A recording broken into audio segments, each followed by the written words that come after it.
आजकल बच्चों का ज़िद्दी होना बहुत आम हो गया है, लेकिन उनका हद से ज़्यादा और बात बात पर ज़िद करना गलत है। इस तरह से उनके व्यवहार में ज़िद करने की आदत शामिल होती जाएगी, जिसका निगेटिव असर आगे चलकर बच्चे के भविष्य पर भी पड़ सकता है। इसलिए इससे बचने के लिए माता पिता को बच्चों की ज़िद करने की आदत को सुधारने की कोशिश करनी चाहिए। अब इसके लिए माता पिता क्या कर सकते हैं, चलिए जानते हैं। सबसे पहली बात, बच्चों पर चिल्लाएं नहीं। अगर आपके बच्चे ज़िद्दी हैं तो आप उन पर चीखें चिल्लाएं बिल्कुल नहीं, बल्कि उन्हें प्यार से हैंडल करें। शांत रहने पर बच्चे भी ज़्यादा शोर शराबा नहीं करेंगे और आप उनको सही और गलत के बीच में फ़र्क समझा सकेंगे। सेकेंड टिप है, बहस ना करें। अगर आप बात बात पर बच्चों से बहस करते हैं तो ज़िद्दी बच्चों को बहस करने की आदत हो जाती है। इससे वो बहस करने के लिए हर वक्त तैयार रहते हैं।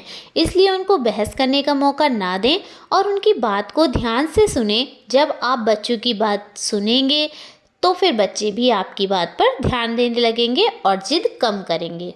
थर्ड टिप है, बच्चों के मन की बात को समझें। बच्चों के मन की बात को समझने की कोशिश करें। कई बार बच्चे माता पिता का ध्यान अपनी ओर खींचने के लिए भी जिद करते हैं। हो सकता है कि आपके बच्चे को किसी बात से दिक्कत हो रही हो और वो आपसे कह नहीं पा रहा हो। इसलिए बच्चों पर निगाह रखें और उनकी हरकतों को देखकर उसे समझने की कोशिश करें। फोर्थ टिप है, नियम बनाएं। आपको कुछ चीज़ों के लिए नियम बनाने की ज़रूरत है, क्योंकि ज़िद्दी बच्चों को समझाने और उनको डील करने के लिए ऐसा करना ज़रूरी होता है। बच्चों को समझाएं कि नियम तोड़ने पर उन्हें क्या नुकसान हो सकता है।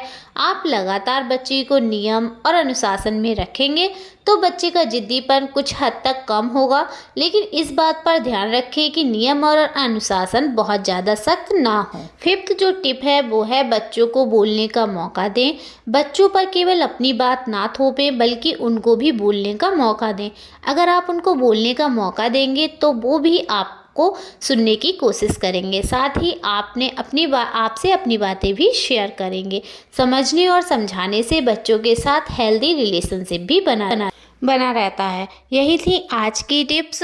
पसंद आई हो तो लाइक शेयर ज़रूर कर दीजिएगा। इस चैनल पर आपको ऐसे ही पेरेंटिंग से रिलेटेड वीडियोस देखने को मिलेंगी। चैनल को सब्सक्राइब करना बिल्कुल ना भूलें। Thanks for watching.